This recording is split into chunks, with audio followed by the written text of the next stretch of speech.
సంగారెడ్డి జిల్లా కలెక్టర్ క్రాంతి వల్లూరు శుక్రవారం జిల్లా కలెక్టరేట్ కార్యాలయంలో వివిధ శాఖల అధికారులతో సమీక్ష సమావేశం నిర్వహించారు.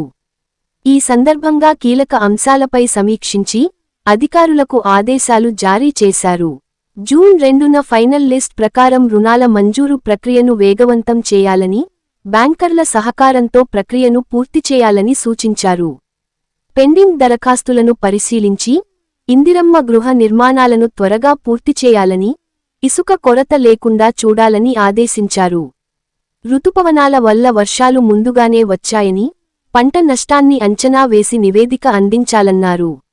విత్తనాల స్టాక్ సిద్ధంగా ఉంచి రైతులకు అవసరమైన సమాచారం అందించాలని, పచ్చిరొట్ట విత్తనాల కొరత లేకుండా చూడాలని సూచించారు.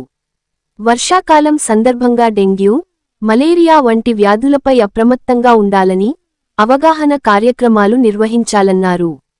ఇంటింటి సర్వే చేసి ఇండ్ల మధ్య నీటి నిల్వలను తొలగించాలని సూచించారు. పురాతన భవనాలను గుర్తించి చర్యలు తీసుకోవాలని, వరదల ప్రభావం ఎదుర్కొనేందుకు లోతట్టు ప్రాంత ప్రజలను అప్రమత్తం చేయాలని ఆదేశించారు. గ్రామాలు, పట్టణాల్లో శానిటేషన్ పనులను పంచాయతీరాజ్ మరియు వైద్య ఆరోగ్య శాఖల సమన్వయంతో వేగవంతం చేయాలని సూచించారు. వన మహోత్సవం సందర్భంగా గ్రామ పంచాయతీలలో మొక్కలు నాటే కార్యక్రమాలను చేపట్టాలని అధికారులను జిల్లా కలెక్టర్ క్రాంతి వల్లూరు ఆదేశించారు. ఈ కార్యక్రమంలో అదనపు కలెక్టర్లు చంద్రశేఖర్, మాధురి, డిఆర్ఓ పద్మజ రాణి, మునిసిపల్ మరియు రెవెన్యూ శాఖల అధికారులు పాల్గొన్నారు.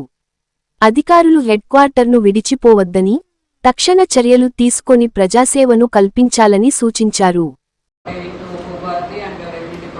ఫస్ట్ వచ్చేసి మనకు అన్ని మండల్స్లో కూడా we have conducted Bhubharati awareness sessions. ఇప్పుడు జూన్ 3 నుంచి జూన్ 20 వరకు ప్రతి మండలంలో కూడా భూభారతి రెవెన్యూ సదస్సులు అన్నది మనం నిర్వహించాల్సి ఉంటుంది.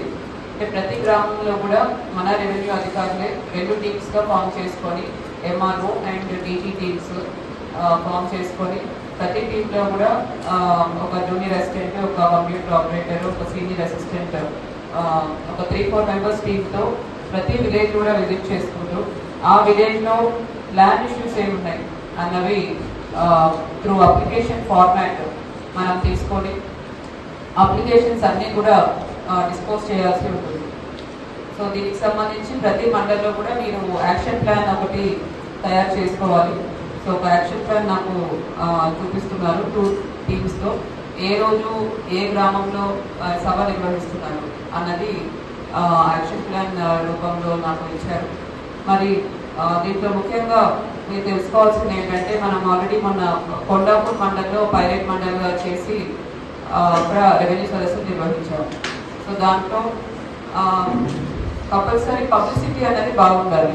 సో మీరు ఏదైతే యాక్షన్ ప్లాన్ తయారు చేశారో అక్కడ లోకల్ ఎవరైతే విలేజ్ ఎల్డర్స్ ఉంటారో, మండల్ ఎల్డర్స్ ఉంటారో వాళ్ళందరినీ కూడా ఇన్వాల్వ్ చేస్తూ ఒక లోకల్ ప్రెస్ వాళ్ళని పిలిచి ఈ విధంగా గవర్నమెంట్ ఇన్స్ట్రక్షన్స్ ప్రకారం ఈ యాక్షన్ ప్లాన్ తయారు చేసుకున్నాము.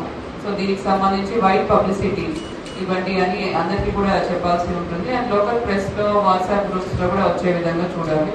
సో ప్రతి ఒక్కరికి కూడా తెలియాలి మన రెవెన్యూ టీమ్స్ ఈ విలేజ్కి ఈనాడు వస్తున్నాయి అన్న ఇన్ఫర్మేషన్ ప్రతి ఒక్కరికి కూడా ఉండాలి. ప్లస్ ఏ రోజైతే మనకు సపోజ్ రేపు మీ యొక్క గ్రామంలో రెవెన్యూ